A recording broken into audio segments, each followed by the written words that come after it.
인천 집값도 전세도 올랐다. 송도, 검단보다 부평 이유 있네. 최근 인천 부평구 관련된 부동산 기사입니다. 요즘 여기 어떻게 보세요? 부도심이 기회다. 부평 안에서 온도차가 심하다. 이런 이야기 들려오는데요. 사실 저희가 현장에서 체감하는 분위기는 기사처럼 수요가 늘어난 단지도 있지만 반대로 고민이 깊어지신 분들도 함께 늘어나고 있다는 점입니다. 예를 들어 세금 문제 또는 향후 가격 흐름에 대한 고민을 언급하시는데 이 부분 공감하시는 분들 적지 않으실 건데요. 그런데 중요한 점은 지금 부평구도 상승이냐 하락이냐의 문제가 아니라 단지별로 흐름이 갈리고 있다는 점입니다. 부평 안에서도 어떤 단지는 거래가 이어지고 있고 어떤 단지는 움직임이 둔화되고 있는데요. 그래서 최근에는 처음에는 괜찮다고 판단했다가 시간이 지나면서 내가 고점에 들어간 건 아닐까? 앞으로도 수요가 이어질 수 있을까? 이런 질문을 다시 하시는 분들도 보이고 있습니다. 그래서 이번 영상에서는 부평구 집값 전망을 단순히 예측하기보다는 현재 부평구의 실거래 흐름과 단지별 움직임을 기준으로 정리해보고 이 시장을 어떤 기준으로 바라보는 게 좋은지 차분하게 짚어보려 하는데요. 과감 없이 지금 시장에서 확인되는 데이터와 흐름만 기준으로 차분하게 정리해보겠습니다. 사실 저희는 부평구 집값이 지금보다 오를 가능성도 있다고 보고 있습니다. 왜냐하면 인천에서도 상대적으로 가격이 적게 올랐고 인기 단지에서는 수요가 몰리는 모습도 보이고 있기 때문인데요. 사실 그동안 서울의 단지가 2억에서 3억씩 올라갈 때 부평구의 단지들은 1에서 2천 오르는 것도 쉽지 않았습니다. 왜냐하면 수요가 끌릴 만한 소재가 별로 없었기 때문인데요. 사실 이런 이유 때문에 가성비가 좋아져서 지금 시점에서 부평으로 눈을 돌릴 수 있다고 봅니다. 실제로도 일부 단지로 유입이 되고 있는데요. 게다가 최근에 부평구 거래량을 보시면 하락세로 이어지긴 쉽지 않아 보입니다. 인천 부평구의 거래량을 보니 1월에는 433건 거래가 되었고 11월에는 406건, 12월에는 415건 매매 계약이 나왔습니다. 여기도 작년 7월 이후로 다시 늘어나고 있는 상황인데요. 이 데이터를 보면 지금 하락이 나올 수 있을까 생각도 됩니다. 근데 그래도 부평은 아니라고요? 물론 그럴 수 있습니다. 하지만 23년 10월 입주한 이편한 세상 부평 그랑힐스 전용 84 거래만 봐도 1월에 214동 12층 물건이 7억 4,500 거래가 나오면서 평균가는 7억 초반을 향해 가고 있습니다. 이래서 호가도 오르는 것 같은데요. 호가도 살펴보면 가격 순으로는 3층 물건이 6억 5천부터 최고가 8억 2천까지, 최신 순으로는 6억 7천, 7억 4천, 그리고 7억 5천대 물건들이 나오고 있습니다. 이 단지 전반적으로 오르고 있는데요. 여기는 더 오를 거다라는 전망도 많이들 하십니다. 왜냐하면 전세가도 오르고 있기 때문인데요. 실거래 전세가도 보시면 평균 가격이 4억 초반으로 향하고 있고 매물 또한 세대수에 비해 많이 부족하고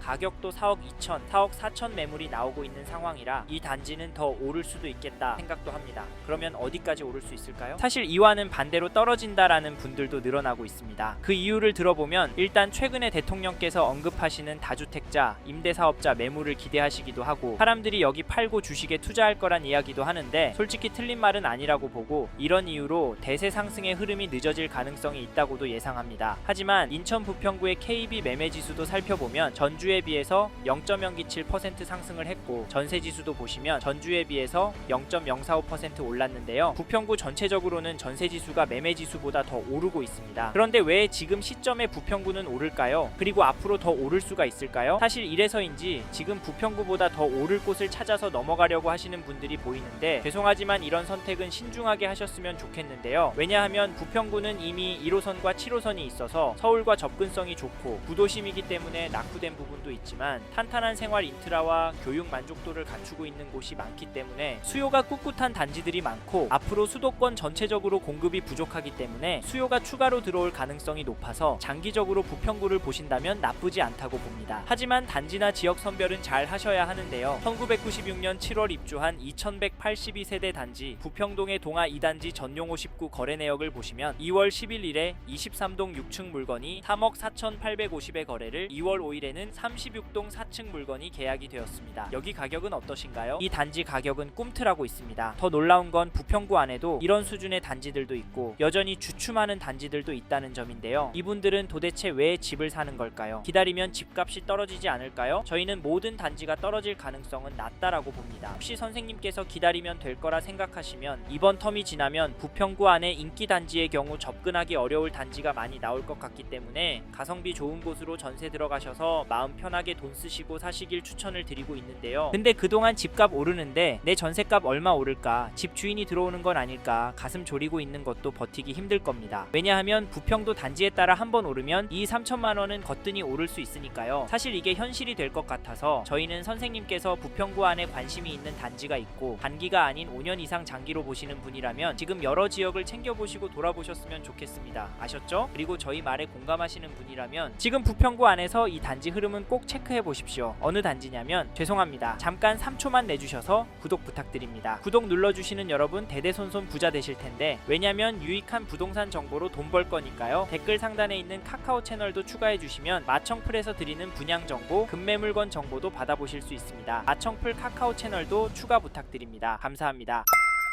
23년 6월 입주한 십정동의 힐스테이트 부평을 보시면 2월 2일에 전용 84, 103동 22층 물건이 7억에, 1월 27일에는 102동 26층 물건이 7억 2,700에 거래가 되었고 1월 24일에는 6억 7천에 도장을 찍었습니다. 여긴 상승하는 것 같아 보이는데요. 선생님은 이 단지 가격 어떻게 보십니까? 사실 가격도 중요하지만 10-15 규제가 나오고 난 후에도 거래는 계속 나오고 있다는 점을 놓치시면 안 되시는데요. 부평구도 10-15 대책 때문에 거래가 많이 줄어들 거라 했지만 최근 들어 거래도 꾸준히 나오고 있고 가격도 상승하는 모습이 나오고 있습니다. 이게 팩트인데 좀 더 기다리는 게 좋을까요? 아니면 지금 들어가는 게 좋을까요? 사실 저희 채널에서 다뤘던 송도와 검단 신도시 영상에서도 보셨듯이 윗동네는 보란듯이 가격이 오르고 있습니다. 이런 상황인데 부평구라고 싸게 내놓을 집주인이 나올까요? 나온다고 해도 팔아서 어디로 갈까요? 부평구 안에 인기단지 아니면 상급지로 가려고 할 텐데 이런 곳들은 더 올라서 고민이 많을 겁니다. 그래서 여기 힐스테이트 부평 보시는 분은 적극적으로 부동산 연락해보라고 추천을 드리고, 이 단지 전세가도 살펴보면 2월 4일에 101동 26층 물건이 4억 2천에 거래가 나왔는데요. 전세 가격은 갱신 거래가 많아서 크게 움직이진 않는 것처럼 보이기도 하지만 평균 거래가는 오르고 있습니다. 게다가 전세 매물도 없어서 앞으로 가격이 오를 것 같이 느껴지는데, 왜냐하면 현재 등록된 물건이 세대수에 비해 많이 부족해 보이기 때문인데요. 그럼에도 아직까진 괜찮다고 보는 이유는 주변 단지들에 비해 과도하게 높아 보이기 때문입니다. 다만 이 동네 전체적으로 전세 물건 비율이 너무 적고 계속 줄어들고 있는 추세라 걱정까지 드는 상황이긴 합니다만, 현재 시점에서 집중해서 봐야 할 건 가격 흐름이거든요. 근데 지금 매물도 적고 호가도 높게 나오고 있는 상황인데 힐스테이트 부평 전세가는 떨어질 수가 있을까요? 지금 웬만한 동네들은 전세 극성수기를 맞고 있고 어디까지 오를지 가늠이 안 되는 상황에서 서울이 큰 폭으로 오르면 시간차를 두고 부평 전세도 결국에 오르니까 지금 부평에서 전세 구할 생각하시고 계신 분이라면 관망하진 않으셨으면 좋겠습니다. 참고로 매매 호가를 살펴보니 이 단지는 매매도 심각합니다. 왜냐하면 이 단지 매매 물건도 부족해 보이기 때문인데요. 하지만 평균 호가가 최근 거래가보다 높은 물건들이 많아서 당분간은 거래가 많이 나오긴 힘들 것 같습니다. 다만 평균가는 올라갈 수 있다고 보는데, 이런 상황에서 어떻게 하는 게 좋을까요? 네? 내년부터 떨어질 거라고요? 반토막이 되어야 정상이라고요? 네, 그렇게 생각하실 수 있습니다. 하지만 저희는 조금 다른 입장인데요. 그래서 저희는 부평으로 가셔야 하는 분은 단지에 따라서 지금 이 가격 놓치면 힘들 수 있다고 말씀드리고, 현장의 이야기들과 심리를 종합해보면 단지에 따라서 다르겠지만 전반적인 하락은 어려울 거라고 봅니다. 게다가 거시적인 흐름, 통화량, 인플레이션, 환율, 주택 공급까지 다산이 상승할 거라는 모습을 보이고 있습니다. 그래서 저희는 부평구 아파트가 감당이 되신다면 전세보다는 매매를 더 추천을 드리고, 특히나 인기 단지나 신축 단지 위주로 접근하시면 좋을 것 같다는 의견을 드립니다. 참고로 두 개 단지 중에 고민하고 계신다면 전세가가 얼마나 빨리 상승하고 전세 물건이 얼마나 빠르게 소진이 되는지 보시고 결정하시면 됩니다.